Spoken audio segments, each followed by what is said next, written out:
There is a solution for that is sponsored by VARC Solutions.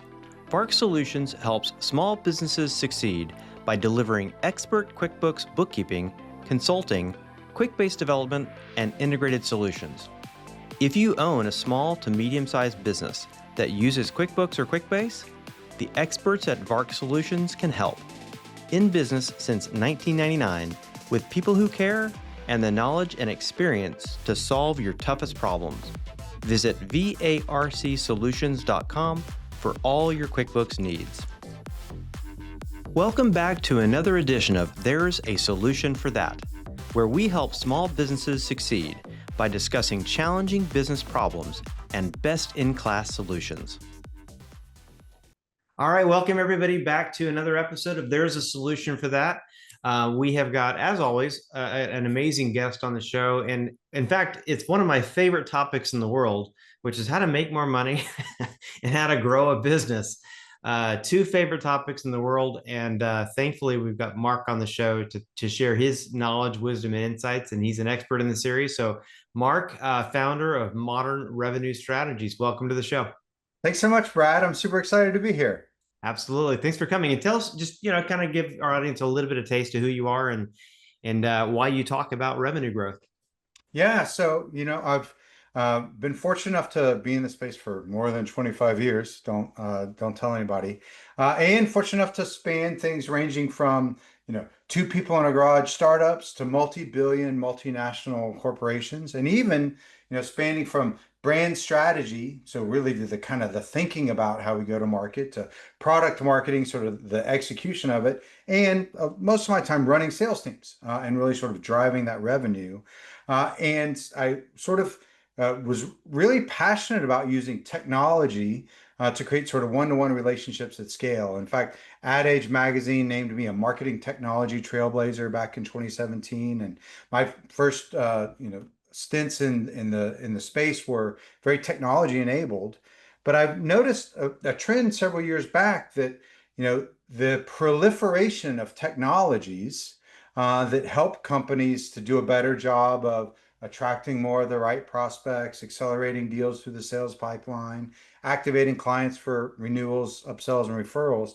There's so many of them. So Right. in the early 2010s, the AdTech conference, or actually the MarTech conference, published a landscape of all of the tools you could use. And there was something like 150, and people were like, wow, there's so much technology. Now there's over 100,000 Yeah. different solutions out there that claim to be the solution, the piece of data you need, the technology you need. And I realized that you really can't find success by chasing all of these little technology tools. Instead, Yeah. it's about building the strategies and then the systems that sort of facilitate those strategies. And so I'm Well, really passionate about helping companies do that. that's awesome. Well, and I love your approach because, as a business owner myself, and we obviously have lots and lots of clients that are business owners and trying to do the same thing. There is such a challenge with the shiny object syndrome. Having 100 is already tough, but having 1,000 is a whole nother thing. And then you throw in chat GPTs and all these other things that are supposed to help you. And it's like, yeah, it's like, where do you start? Where do you end? What do you do in the middle? And it all really, I think to your point, to be done well, it needs to be started on the strategy side, not just let me go pick a tool. That's right. That's right. Yep. So tell me about, yeah, here one of the most common, most frequent questions that I get from our clients, and this is why we like to point people in the right direction, is how do I get more leads, right? And Right. we're not a marketing company. That's not what we do. We Yeah. do accounting, bookkeeping, QuickBooks stuff, but every business that we work with has a marketing problem, and they're always asking, how do I get more leads? So you and I talked a little bit before the show about leads and are all leads good? Are they the kind of leads we want? So just kind of talk a little bit about leads in general. Sure. So I published this book a few years back. It's called Are Your Leads Killing Your Business? And in fact, I'll tell your audience how to get a free copy for anyone that's interested. But fundamentally, just like you, I worked with a lot of business owners that were just obsessed with more leads, more leads, more leads, more leads. And like that was just very myopic on that. But what I realized from working with these companies as well as others over the years is there's actually a difference between a good lead and a bad lead. And here's what that difference is. If it's a business that, or if it's and this is particularly within the sort of B2B space and, sort of large scale contracts, folks that you're going to work with for a long time, hopefully.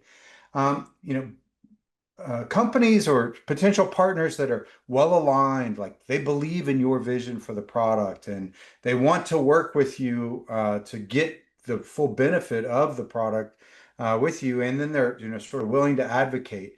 The more your client base looks like that, the faster your path to dominating the marketplace. Uh, the problem is when you're obsessed with just more leads, more leads, more leads, you don't have the resources to treat all leads with the attention that they deserve. And so you wind up spreading your attention, time, and resources like peanut butter, that maybe you don't have enough peanut butter to cover the whole piece of bread. So out of 10 different leads that you bring in, really one or two of them has the potential to be one of those best customers that's going to be transformative to your business. The other eight actually have the potential to kill your business. And here's how they can kill your business. Well, if they don't believe in your product, they're going to demand that you customize it for them or your service. They're going to demand customization. And that actually pulls you further behind what the marketplace wants. So you're not being competitive. Likewise, if they don't believe in the value that you're delivering, they're going to demand that shave down your rates. So now you don't have the margin that you can use to invest in new innovation and in delivering good value. And most likely, if they didn't believe in your product or the value it delivers, they're going to churn out before ever advocating for you in the marketplace. And without that sort of virality, or at least the advocacy that comes from that sort of referral and testimonial baseline, you can never, sort of dominate your market. So that actually creates this death spiral when you get 10 leads, you give all of them the same attention. Well, your competitors are not doing that. Your competitors have built the systems that allow them to identify these two are the good ones. We got to put 80% of our resources against those two. We spread that 20% of resources on the other eight. They win those two because they're doing what it takes to win. You're stuck with their scraps. And those scraps will actually kill you Interesting. unless you've built the systems to identify, to really attract those best prospects and then identify them early so you can put the resources against them. And that's the trap that we see businesses fall into all the time when they're obsessed with more leads instead of doing good work with the leads that they've got. Yeah, no, I can totally see that. I guess my question is, and really, maybe this is probably the universal challenge there is how do you get a business owner or somebody within the organization that's accountable to growing sales, growing revenue, growing profitability? How do you get them out of the mindset of I just want more leads? And and probably I would imagine the temptation that comes with it, which is hey, it's a numbers game. I just need more hits, more swings at the bat so that I can, grow my sales. How do you help a business leader or organization get out of that temptation cycle, maybe? So there's an old phrase that strategy is what you choose not to do. And so if you can start to sort of get people to think through, well, if I'm going to choose to not chase bad leads in order to then reallocate those resources towards winning good leads, that starts to logically make sense for some folks. The Yeah. other thing that you can show people is, look, there's a finite number of potential customers for you out there in the world. And it's, sort of a steep curve. Each new one gets dramatically more expensive than the previous ones. And so the idea of doubling revenues by doubling the input, by doubling your at bats, that's cost prohibitive. You could never do that. It's impossible to do. But if you can just improve each step of your process by a small percentage, which is actually very doable, you can have and improve the quality of each of the deals that come out of that process by an incremental amount. That's actually the path to doubling that is doable and conceivable. And so when you start to map that out for folks, they go, wow, that makes a lot of sense. It makes a lot of sense that I don't have to double the size of my team to double my revenues. Instead, I double the effectiveness of my team by doubling down on those best opportunities where they do exist. And then if you're not actually bringing in qualified opportunities, then it's, well, what do we do to bring in more of that quality, not Right. the quantity? Right. I love it. I love it. This is so great, so good, and so fascinating because um to your point about like getting the right clients, I want to share just like a personal example for our Yeah. business just because I think it's kind of fun. And this is all to get to the next topic, which is how do you identify those best clients? But Sure. for an example for us, one of the folks that watch our show religiously, you know that we do QuickBooks things. And one of the things that we help with, kind of it's a sort of a niche in the market, is we help people migrate from QuickBooks Desktop to QuickBooks Online, or from some other accounting system to QuickBooks Online. And one of the things that I hear from my team when we maybe didn't take on the right client is that, hey, they're coming to us for our expertise. We've told them how we think this process should work because we've done it before. We've done Yep. it hundreds of times, right? Right. We know the mistakes, we know the failures, we know all the things that are going to happen that you're not going to like. And we've advised you on how we think it should be done. But at the same time, you're going, yeah, I don't want to do it that way. I think we should do it this other way. So That clients that don't take our expertise for what it is and think that they know a better way when they've done it once and when we've done it hundreds of times. For me, that's a perfect example of we don't want those clients. That's right, because they cost so much to serve, and they'll never be happy even after you do service them. It's funny that coachability, that's one of the key criteria that I encourage people to use as part of, sort of bringing in those ideal clients. And how do you know? Hmm. And so you alluded to, what are some of those other ways that you identify? And that sort of those psychographic things like coachability is absolutely one of them. But it's also interesting that, we find that, companies like yourself, you'll find that you work well with companies operating in a particular context. And so, for example, are they need to move to QuickBooks Online because they're shrinking and they don't have the staff that they used to have, and so they need to have software to sort of facilitate that? Or is it because they're growing and they are, sort of managing more, kind of contracts or whatever it might be? I have seen that working with, folks in the technology and software space, certain companies do really well with companies that are shrinking, like that they bring efficiency, and that's Yeah. where their mindset. And so they connect with other businesses on that, and they really gel on it. Likewise, others just connect and gel really well with companies that are growing, and the exact same solution from a technology or software perspective could be used for either perspective, either to facilitate growth or to create efficiency. But we find that companies do better with, sort of clients in a certain context. And so I always encourage them, go beyond just describing the sort of firmographics, like we work with companies of this size, based in this area or in this industry, or whatever it might be, to really the psychographics and the context of the companies that you really excel when you're working with. I love it. I love it. So coachability, psychographics, the where are they in their business life cycle and how do you fit into that? Those are the kind of things that, I mean, I'm sure there's a whole lot more, but those are just some of the highlights. That's right. Well, Okay. and like we like to think about it too of, you're probably familiar with the book Crossing the Chasm, which does a great job of sort of defining like different stages of kind of market maturity.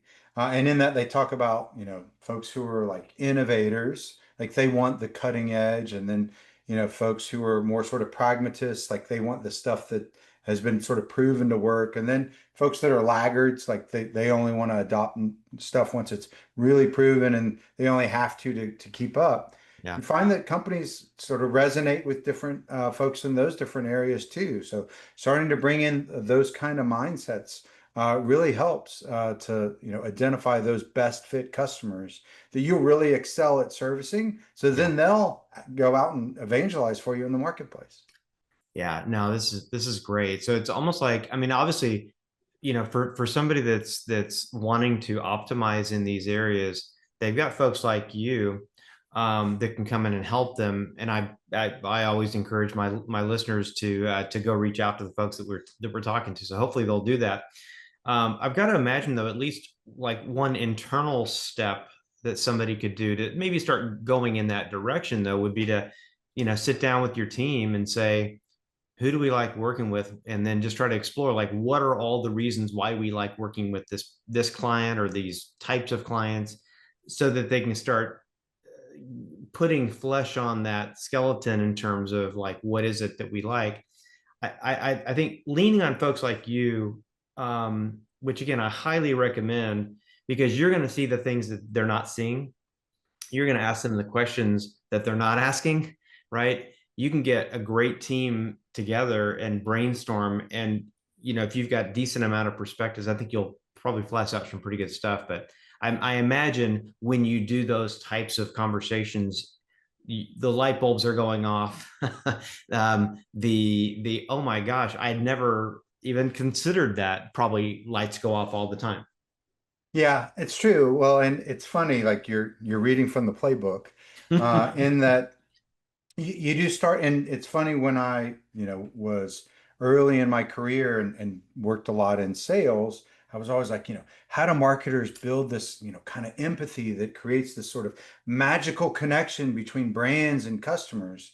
And I really thought it was sort of alchemy and, fairy dust, but it's actually built on very repeatable, scalable processes, which starts with getting information. Well, let's rank every customer you've worked with in the last 2 years based on the revenue that they generated.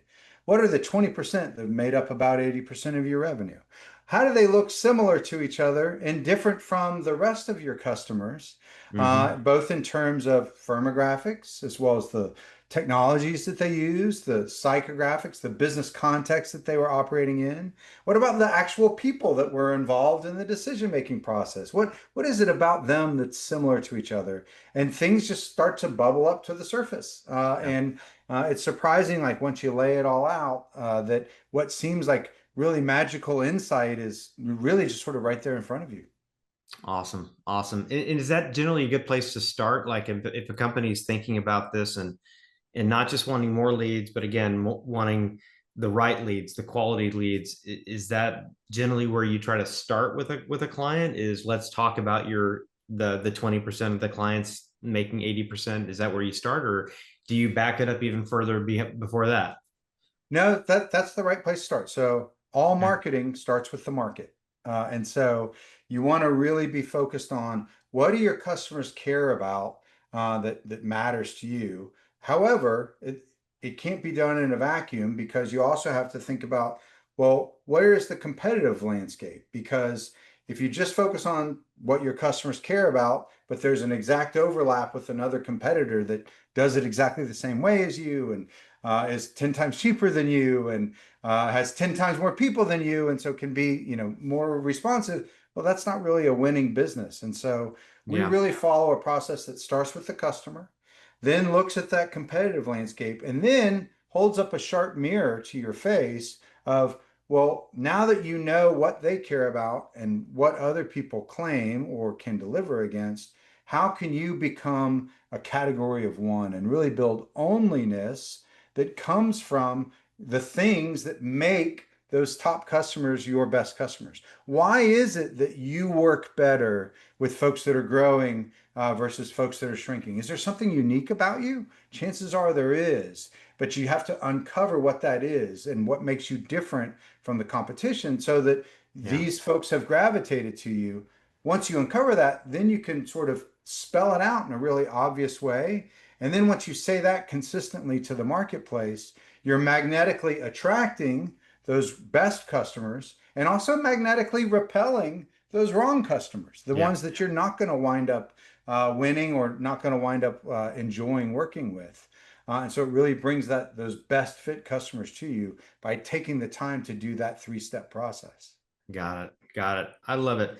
Let me ask you this, because I know we want to get into kind of like what's the distinction between, marketing, CMO, chief marketing officer type of roles, and CRO, chief revenue officer Sure. types of roles. And so I want you to talk a little bit more about that distinction and why somebody might need one or the other or both. But kind of as it relates to that, I've got to imagine in your role, um, in context of what we just talked about, you could probably go to a company's website, look at it, and pretty quickly see what they don't see, which is I can't tell who you're trying to attract. I can't tell whether you're trying to go after growing or shrinking, right? I imagine a lot of businesses have a communication problem where they haven't defined for themselves what they are trying to seek. And so it's all generic, right? We're serving everybody. That's right. Um, and so talk a little bit more about how you and your role in that whole CMO, CRO might approach those topics. Yeah. So, I like to use the term chief revenue officer because I'm a firm believer that, there are three interconnected revenue systems. You attract the right prospects, things that you think of as marketing. You accelerate those best opportunities to the sales pipeline, things you think about as sales. And then you activate those clients for fast renewals, larger upsells, more referrals, advocacies, testimonial in the marketplace.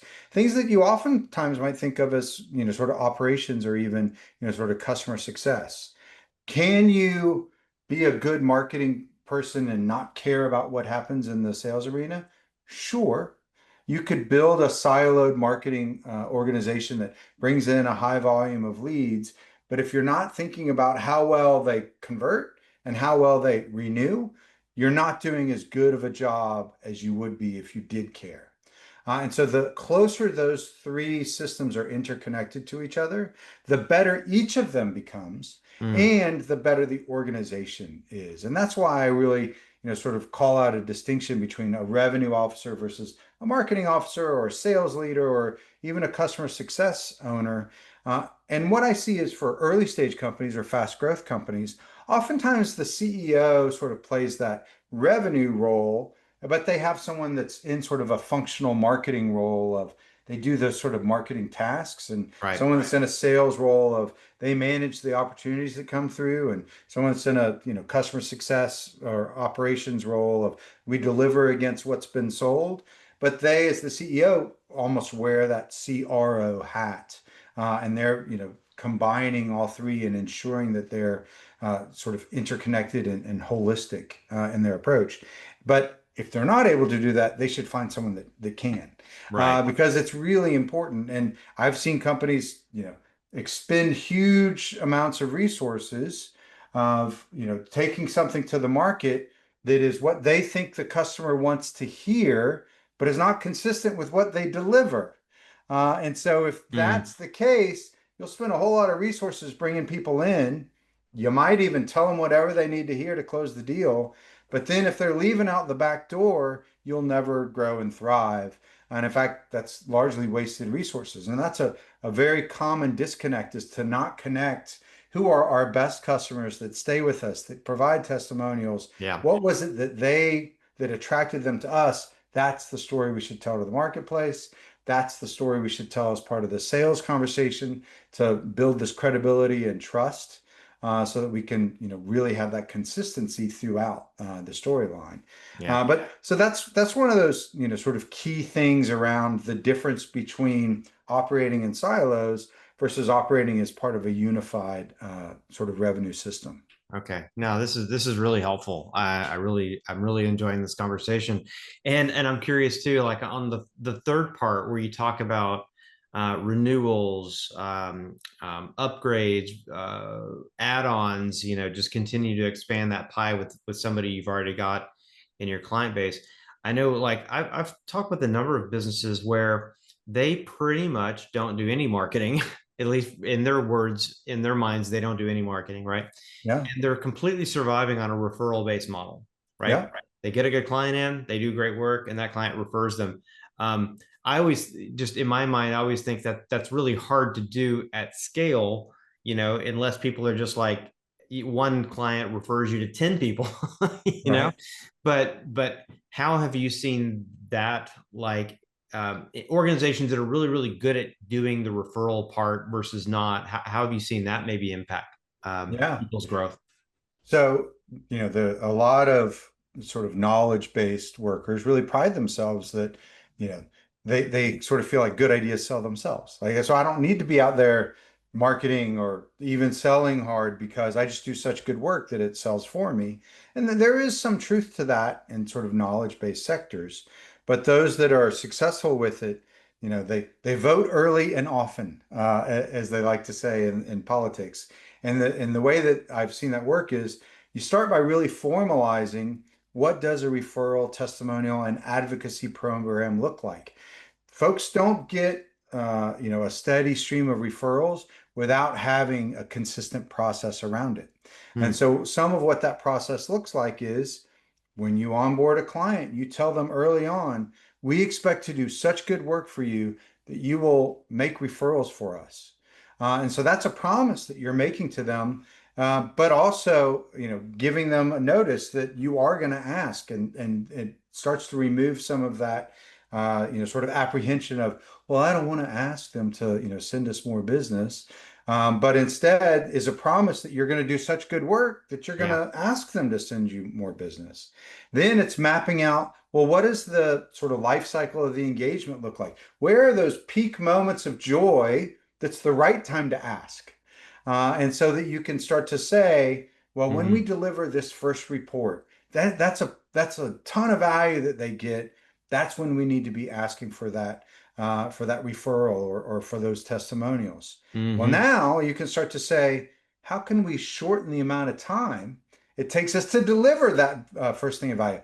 Well, for starters, that delights your client, so that you get even more retention, and then it accelerates your deal cycle because now you're bringing in more referrals.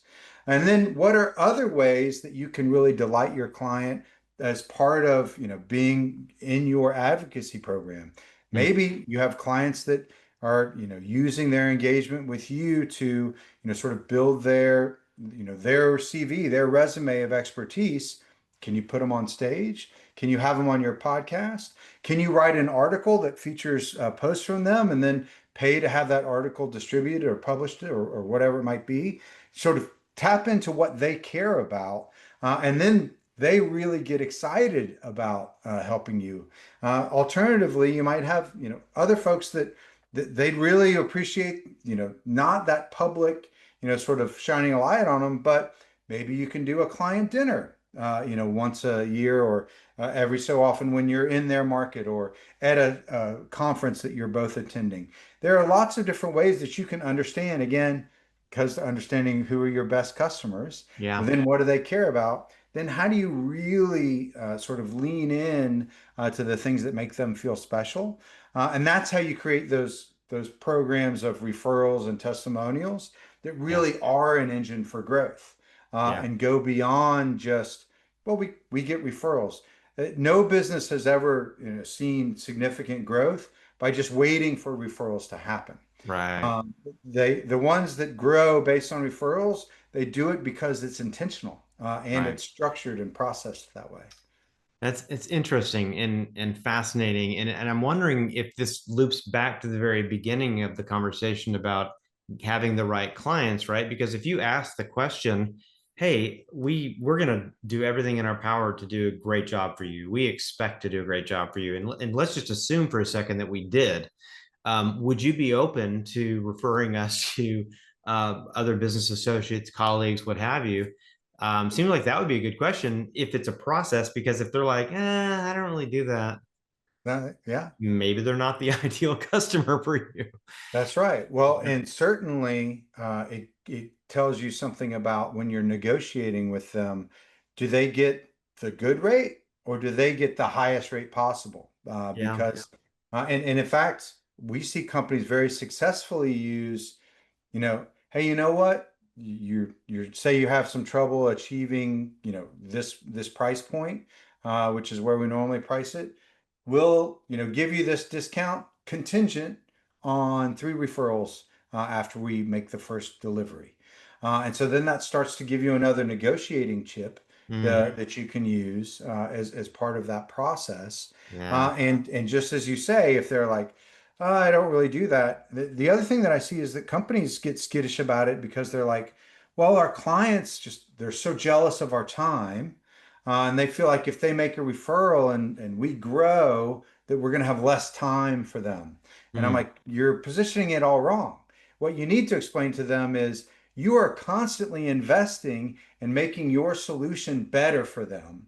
You can make better investments as you grow and sort of distribute the cost of that investment yeah. across more clients. And so then they're like, oh, light bulb. I get better service from you the more clients you have, not less service from you the Yep. more clients you have. And then you got to pay off that promise. Yeah. No, this is great.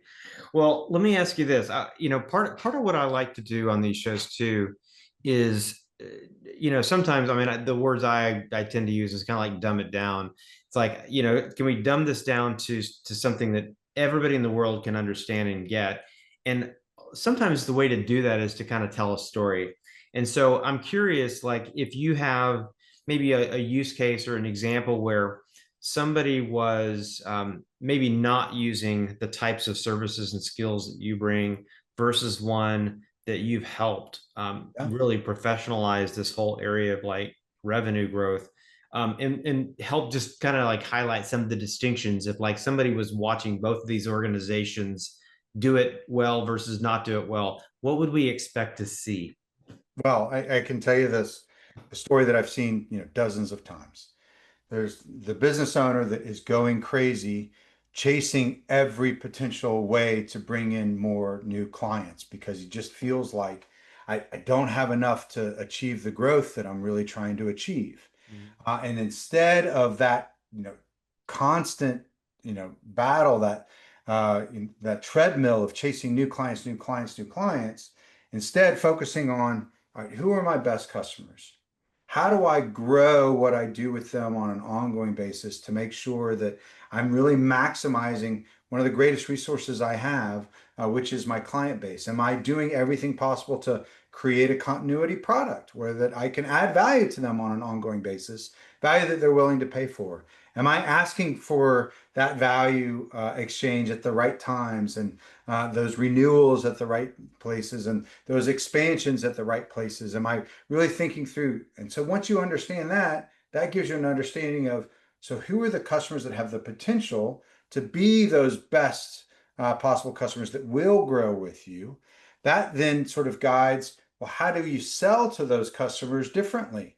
As you not just sort of describe a point solution, but maybe the full picture of your vision for how your product makes their life better, and really emphasize that as part of the sales process that does a better job of closing more of those deals, closing them faster, and closing them at a higher ticket price constantly along the way.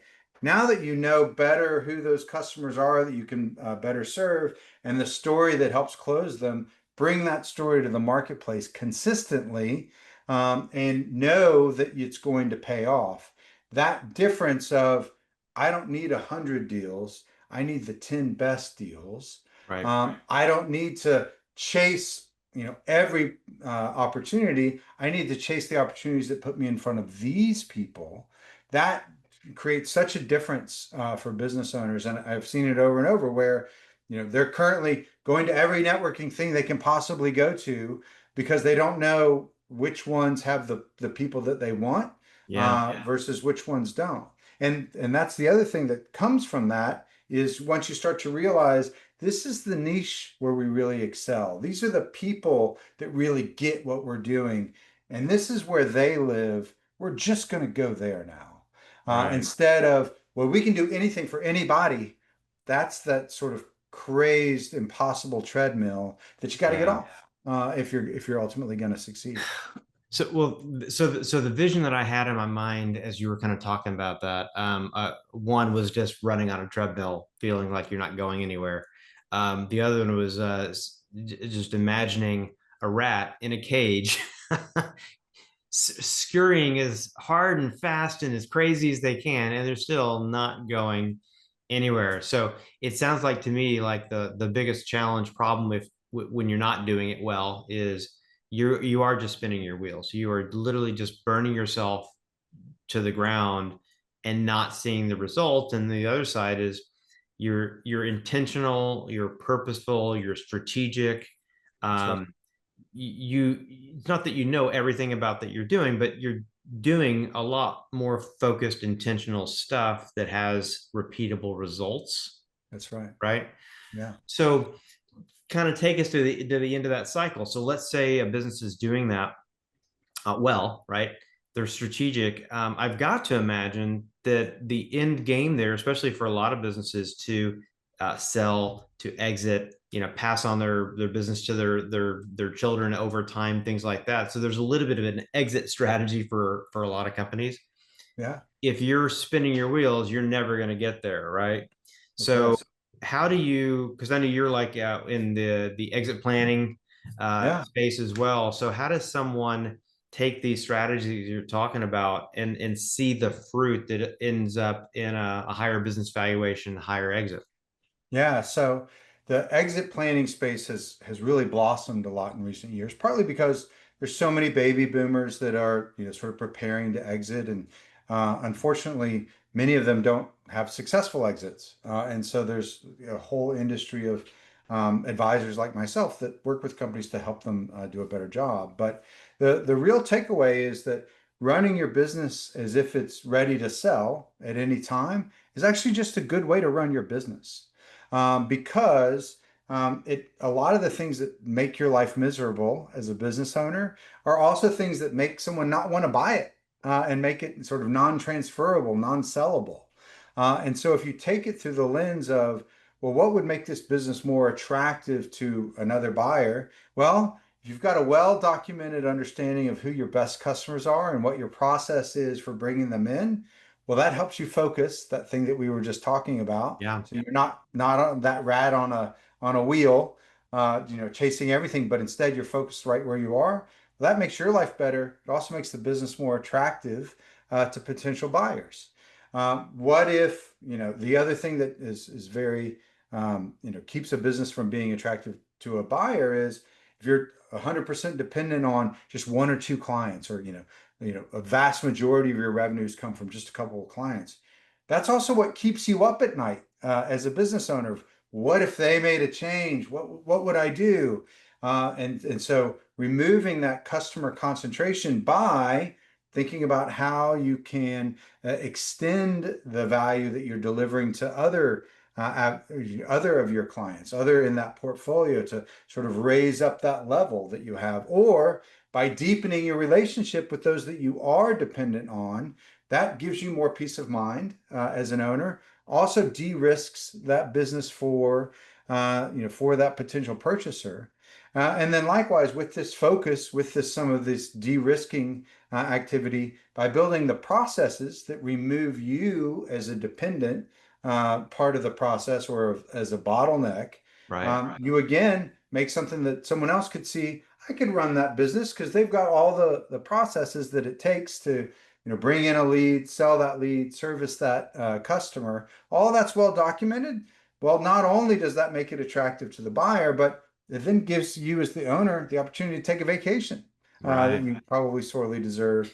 And so if you don't have the processes in place that it can run without you, then chances are you're not going to be able to harvest that value when it's time to go to market and sell that business. Wow, that's awesome. That's awesome. I know plenty of business owners that never take vacation.